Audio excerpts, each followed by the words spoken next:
साथियों नमस्कार। धरतीपुत्र फाउंडेशन पर पुनः आपका स्वागत है। जैसा कि हम एग्रीकल्चर में घटित होने वाली एग्रीकल्चर में जो एग्रीकल्चर को विश्व लेवल पर भारत की पहचान बताई और बनाई, ऐसी क्रांतियों को हम लगातार पढ़ा रहे हैं। तो क्रांति के इस क्रम में आज हम आपको पढ़ाएंगे येलो रिवॉल्यूशन, पीली क्रांति।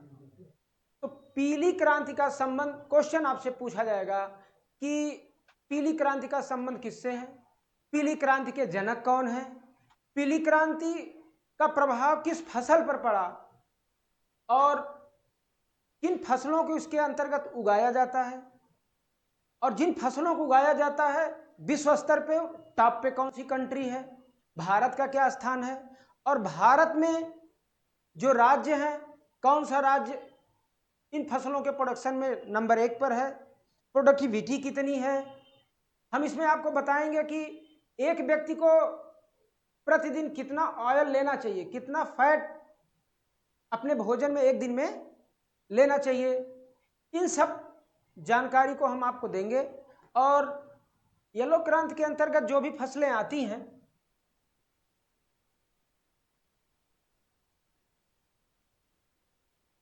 उन फसलों का ऑयल परसेंटेज क्या है, जब हम उसमें कितना परसेंट ऑयल पाया जाता है, कितना परसेंट उसमें खलियां पाई जाती हैं, और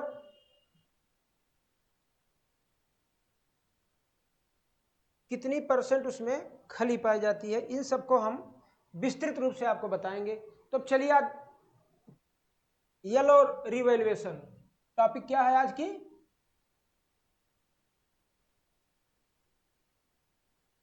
येलो रिवॉल्यूशन।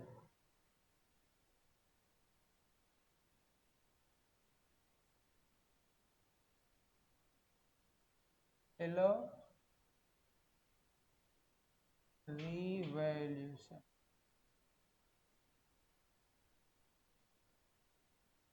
ठीक है। येलो रिवॉल्यूशन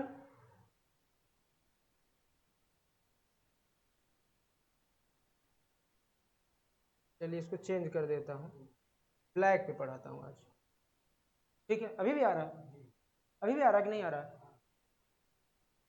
क्लियरिटी नहीं आ रही है।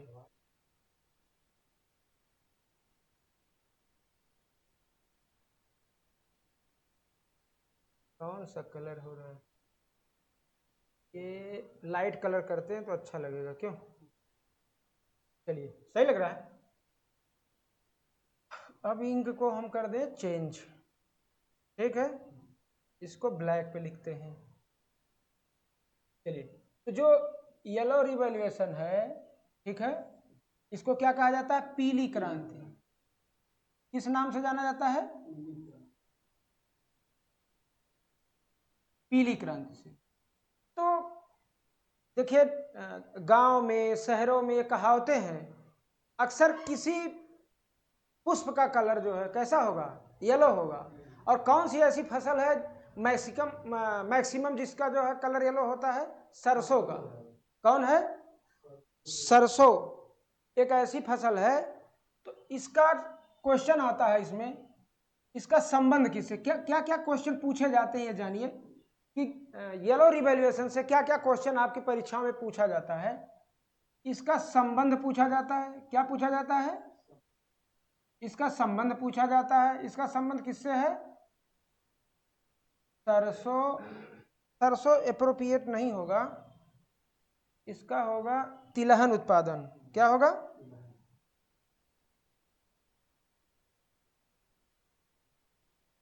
तिलहन उत्पादन, ठीक है। तिलहन उत्पादन, तो तिलहन मतलब जिससे तेल निकलेगा, क्या निकलेगा, ऑयल निकलेगा। तो तिलहन उत्पादन से इसका संबंध है। तो इसमें आता है कि सबसे ज्यादा प्रभाव किस फसल पर पड़ा, ठीक है, सरसों पर। किस पर पड़ा, सरसों पर, ठीक है। इसका सबसे ज्यादा प्रभाव सरसों पर पड़ा। सरसों के बाद किस पर पड़ा, मूंगफली पर। किस पर पड़ा, मूंगफली,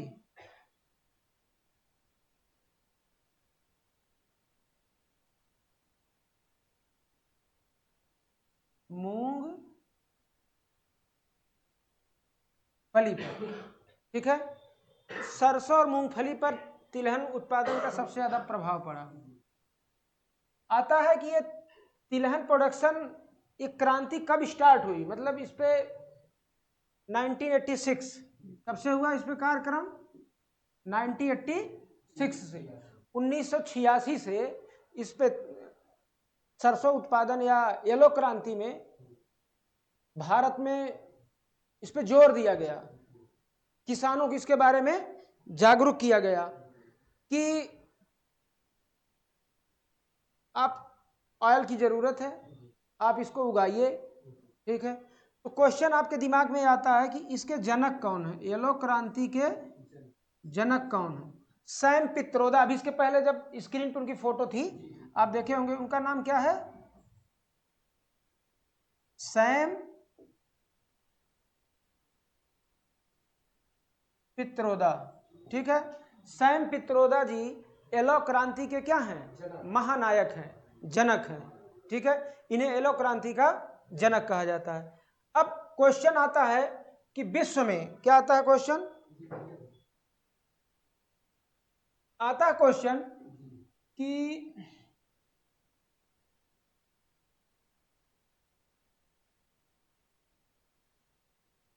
विश्व में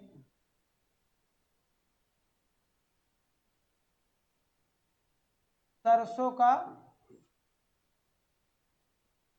उत्पादन, ठीक है। यहां से क्वेश्चन ये आता है कि विश्व में सबसे ज्यादा सरसों का उत्पादन कहां होता है, ठीक है, और दूसरे नंबर पर कहां होता है, तीसरे नंबर पर कहां होता है, ठीक है। तो पहले नंबर पर कनाडा में होता है, फर्स्ट, हाँ प्रथम स्थान पर, प्रथम स्थान पर कौन है, कनाडा है। दूसरे पे कौन है, भारत है। दूसरे पे कौन है, भारत का स्थान आता है। दूसरे स्थान पे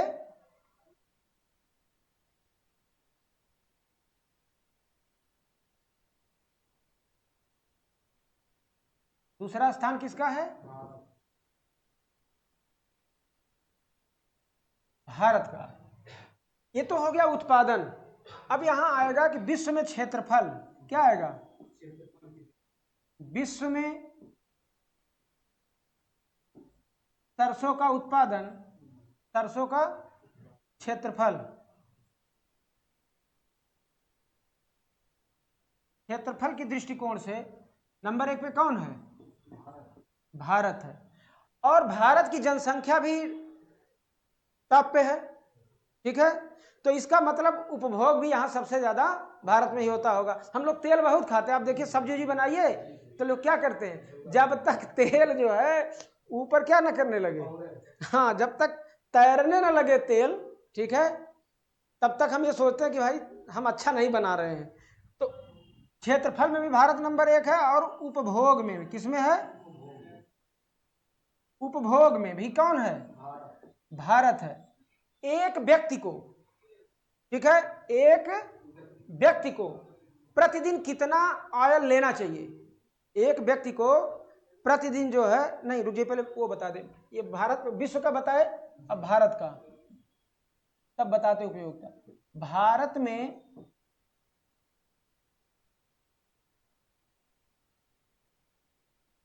सरसों उत्पादन, ठीक है, भारत में सबसे नंबर 1 पर आप अगर यात्रा करते होंगे तो सरसों का प्रोडक्शन उस एरिया में ज्यादा होता है जहां वर्षा आधारित खेती होती है। आप कुछ मत जानिए, कोई डेटा आपके पास ना हो, सामाजिक ज्ञान हो, गांव गांव में रहते होंगे, जाते होंगे, अगर शहर में पैदा हुए होंगे तो गांव घूमने जाते होंगे, तो अगर गांव में आप जाते होंगे, रबी की ये फसल किस सीजन की है, रबी सीजन की। अगर गांव में आप घूमने जाते होंगे तो देखते होंगे जहां वर्षा कम होती है, जैसे हमारे पिताजी, आपके पिताजी, चाचा जी, या जो कृषक हैं, आप देखिए कहते हैं भाई वहां सिंचाई का साधन कम है, रबी में चलो वहां क्या बो देते हैं, सरसों और चना बो देते हैं, ठीक है, यही तो लोग कहते हैं। इसका मतलब कि सरसों का प्रोडक्शन उस राज्य में, भारत के उन राज्यों में ज्यादा होगा जहां की सिंचाई का साधन कम होगा या रेन फेड एरिया होगी। तो अगर अनुमान लगाया जाए तो वर्षा आधारित क्षेत्र सबसे ज्यादा कहां है? राजस्थान में। ठीक, तो नंबर 1 पे क्या आ जाएगा? राजस्थान। ठीक है, आरजे हो गया। उसके बाद सेकंड नंबर पे कौन आता है? ये फर्स्ट रैंकर है। फर्स्ट पे कौन है? राजस्थान। सेकंड पे कौन है? अपना उत्तर प्रदेश। ठीक, थर्ड नंबर पे कौन है? एमपी, मध्य प्रदेश। बस 3 नंबर तक जानिए, ज्यादा जानने की क्या जरूरत है। उसके बाद हरियाणा भी लिख लीजिए। चलिए, चौथा कौन है? एच, हरियाणा। ठीक है, लेकिन ये उत्पादन है, उत्पादकता आपसे पूछेगा। प्रोडक्टिविटी, ये प्रोडक्शन है, ये क्या है? प्रोडक्टिविटी।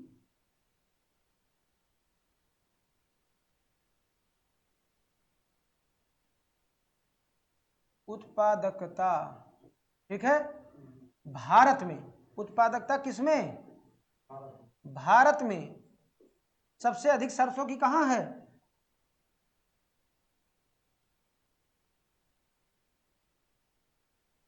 हरियाणा में। ठीक है, तो इतनी चीजें आपके पेपर में जो आएगी उसको हमने बता दिया। राष्ट्रीय लेवल पर उत्पादन सबसे ज्यादा किसका है? राष्ट्रीय लेवल सबसे ज्यादा कनाडा का है। ठीक, और भारत का पहला स्थान किन क्षेत्रों में है? भारत का एरिया के हिसाब से, मतलब हम ज्यादा क्षेत्रफल में उगाते हैं लेकिन उतनी पैदावार नहीं पाते। लेकिन टोटल प्रोडक्शन, टोटल पैदावार जो है वो कौन ज्यादा पाता है? कनाडा।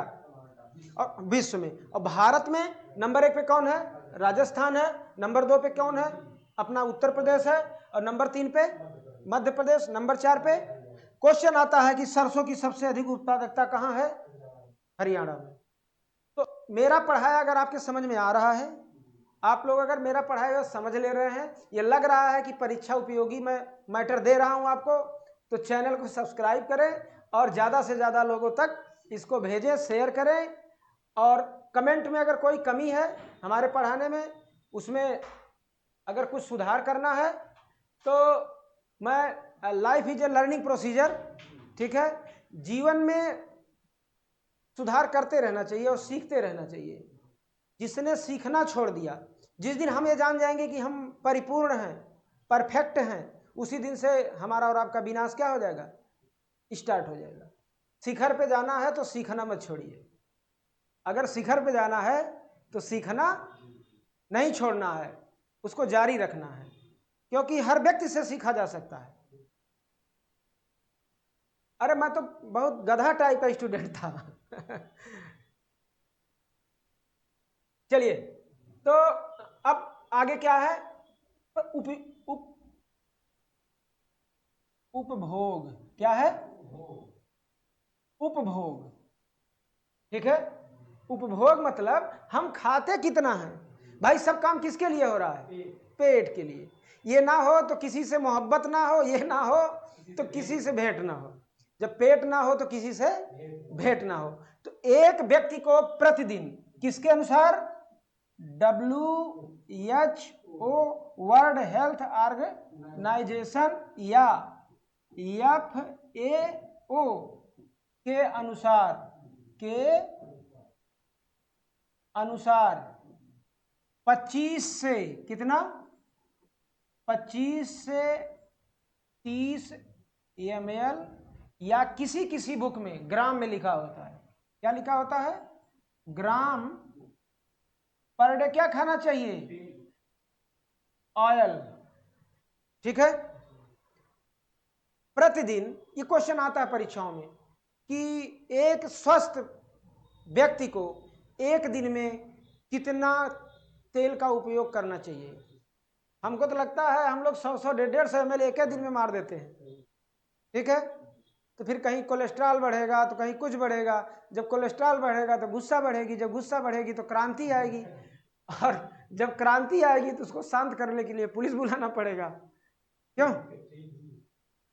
अब देखिए, ये तो हम खाते हैं, लेकिन सरसों से हमको कितना तेल मिलता है, ठीक है।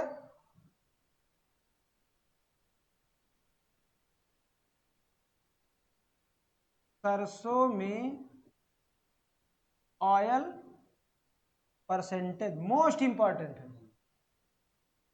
इसमें ऑयल परसेंटेज कितना पाया जाता है, ठीक है। तो इसमें देखिए जो मतलब डेटा है इंडिया का, कहाँ का है, ये औसत में चलती है एग्रीकल्चर, 30 से 40%, कितना, 30 से 40% पाया जाता है मस्टर्ड में। किसमें, मस्टर्ड में पाया जाता है, ठीक है। कितना परसेंट पाया जाता है, और 35 से 45% पाया जाता है रेपसीड में। किसमें पाया जाता है, रेपसीड में, ठीक। लेकिन हाइब्रिड वैरायटियां जो है, ठीक है, जो हाइब्रिड वैरायटियां होती हैं उनमें 45% तेल पड़ता है। मतलब अगर 100 kg आप क्या ले जाएंगे, सरसों ले जाएंगे कोल्हू पे, जहां तेल की क्या होती है, पेराई होती है, तो उसमें अगर हाइब्रिड होगी तो कितना परसेंट होगा, हाइब्रिड होगी तो 45% तेल मिलेगा आपको। अगर रेपसीड ले जाएंगे तो उसमें 35 से 45% है, मस्टर्ड ले जाएंगे तो 30 से 40%। क्वेश्चन आता है कभी कभी, कोई एडवांस जो है एग्जामिनर हो जाता है, वो लिख देता है भारत में जो पाई जाती है सरसों उसमें कितना परसेंट तेल पाया जाता है, तो वो भैया 38% होता है, ठीक। इसमें कंफ्यूज नहीं होना है, आपको यही याद रखना, हाँ, 38 को नहीं याद रखना है। एग्रीकल्चर सदैव मैं जब भी बोलता हूं आपको बताता हूं, ये रेंज में चलता है, ठीक। कोई फसल ऐसा नहीं है लिखा है कि 120 दिन में तैयार हो जाती है तो 120 दिन में तैयार होती है, ऐसा नहीं है। वो 115 दिन में भी हो सकती है, वो 125 दिन में भी हो सकती है, डिपेंड ऑन सिचुएशन, ठीक है। वो परिस्थितियों के आधार पर वो निश्चित होता है। चलिए अब आगे आपको बताते हैं अगली जो ये सरसों हो गया, मूंगफली, मूंगफली, मूंगफली दाल में भी आती है और किस में आती है, ऑयल में भी आती है, ये पल्सेज में भी आती है। और आप मूंगफली खाते हैं कि नहीं, आप देखिए रोज सुबह जब आप तैयारी करते होंगे, मूंगफली चना किशमिश बादाम और क्या क्या डाल के अपना जो है उसको मिला के, सही रहता है ना व्यवस्था। तो मूंगफली को गरीबों का क्या कहा जाता है, काजू कहा जाता है। पहली बात ये जानिए, इसको क्या कहा जाता है, मूंगफली को गरीबों का काजू। जब गरीबों का काजू आ गया तो यही बता देते हैं गरीबों का सेब किसे कहा जाता है, गरीबों का सेब जो है अमरूद को कहा जाता है, ठीक। अब आपके दिमाग में चल रहा होगा गरीबों का मेवा किसे कहा जाता है, क्यों, बेर। गरीबों का मेवा किसे कहा जाता है, बेर को कहा जाता है, ठीक। ये क्वेश्चन कहीं ना कहीं टकरा जाएगा, ये ना समझिएगा कि हम बहुत ज्ञानी व्यक्ति हैं, ये पूछ लिया जाएगा कहीं, क्योंकि गरीबों का काजू पता चल गया तो हमने कहा लाओ गरीबों का जो क्या बता दे, सेब। गरीबों का काजू, ओ सॉरी, मंत्र पुनः वापस लेना पड़ेगा हमको, गरीबों का सेब, नहीं रुकिए, गरीबों का सेब, ठीक, अमरूद, ठीक। गरीबों की मेवा, मेवा किसे कहा जाता है, बेर को कहा जाता है। और गरीबों का काजू जो है उसकी किसे कहा जाता है, मूंगफली। इतनी बातें क्लियर हो गई। चलिए आता है क्वेश्चन कि मूंगफली का उत्पादन सबसे ज्यादा कहां होता है, ब्राजील में। विश्व में उत्पादन टॉप पे कौन है, ब्राजील है। सेकंड नंबर पे कौन है, भारत, नहीं उसमें मूंगफली में चीन है, सॉरी, ब्राजील नहीं है, चीन है।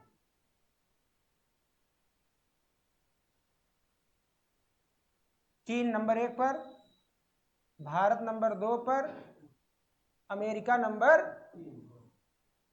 3 पर। ठीक, अब भारत में उत्पादन, किसमें? भारत में उत्पादन कहां होगा? गुजरात में। सारा व्यापार यही तो होता है, क्यों? प्रदेश कोई हो, व्यापारी कहाँ का होगा? गुजरात का। टेंडर कहीं का हो, ठेकेदार कहाँ का होगा? गुजरात का। ठीक है, तो उत्पादन में टॉप पे कौन है? और भारत में गुजरात हो गया। गुजरात की हिस्सेदारी जो है टोटल मूंगफली उत्पादन में भारत में कितना परसेंट है? 40%। अब आएगा इसमें ऑयल परसेंटेज कितना होता है, क्यों? क्वेश्चन आता है कि मूंगफली में कितना परसेंट ऑयल पाया जाता है, तो मूंगफली में 40 से 50%। कितना? 40 से 50% तेल की मात्रा पाई जाती है। किसकी? मूंगफली में। ठीक है, अब एक फसल और बची, सूर्यमुखी, इंपॉर्टेंट जो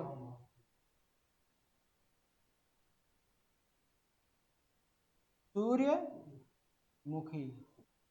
देखिए इसके नाम से ही लग रहा है कि ये सूर्य के मुख की तरह होगी, ऐसे तो होते हैं, क्यों?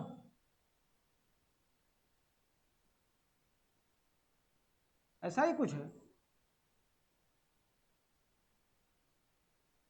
वैसे आर्ट हमारी बहुत अच्छी नहीं है, लेकिन जैसे नहीं होता है जो कुछ नहीं जानते हैं विद्वान ज्यादा बनते हैं, क्यों?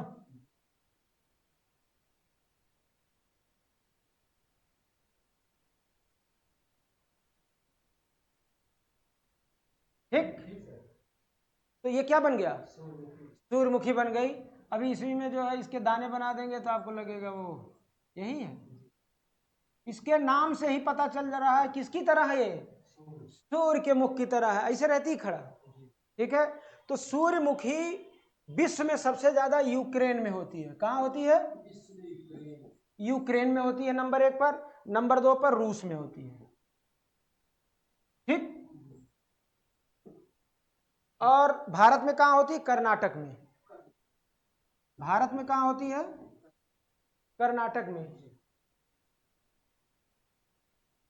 कर्नाटक में। इसमें ऑयल परसेंटेज कितना पाया जाता है? सूर्यमुखी में ऑयल परसेंटेज जो है ये 35 से 45% पाया जाता है। देखिए एग्जाम में आपसे सरसों का पूछा जाएगा ऑयल परसेंटेज, और किसका पाया जाएगा? बहुत बड़ा तो नहीं हो रहा है? हेलो, हाँ, अच्छा चलिए। अब येलो क्रांति से जो क्वेश्चन आएगा आपसे यही पूछा जाएगा। पहला पूछा जाएगा कि येलो क्रांति का संबंध किससे है? तिलहन से। उसका प्रभाव किस फसल पे पड़ा? सबसे ज्यादा सरसों पे, फिर मूंगफली पे। इसके पिता कौन है? सैम पित्रोदा। सैम पित्रोदा जी हैं। और ये कब से प्रभावी हुई? 86 से। ठीक है, सरसों में ऑयल कंटेंट पूछेगा, कितना परसेंट तेल होता है। आपसे पूछेगा एक दिन में हमको ऑयल कितना खाना चाहिए, तो कितना खाना चाहिए? 25 से 30 ग्राम या ml। ठीक है, वो रिकमेंडेशन कौन करता है? WHO या FAO। ठीक है, अब आज की क्लास में बस इतना ही। कल फिर मिलेंगे हम आपको एक नई सिल्वर क्रांति के साथ, और इसी के साथ आप सबको ढेर सारा धन्यवाद। और आप जो चैनल पे नए हैं चैनल को सब्सक्राइब करें। और एक सूचना आपको हम देना चाहते हैं कि हम लोग अब TGT PGT एग्रीकल्चर का जो विगत वर्षों का पेपर है, वो किसी भी एग्रीकल्चर के किसी भी सेक्टर में जो एग्जाम में आया हुआ क्वेश्चन है उसको प्रश्नवार, क्वेश्चनवार आपको हल कराएंगे विस्तृत रूप से। तो आशा और विश्वास है कि आप लोग इसमें हमारा पूरा सहयोग करेंगे। और एग्रीकल्चर पढ़ने वाले अपने ज़्यादा से ज़्यादा साथियों को शेयर करें। धन्यवाद।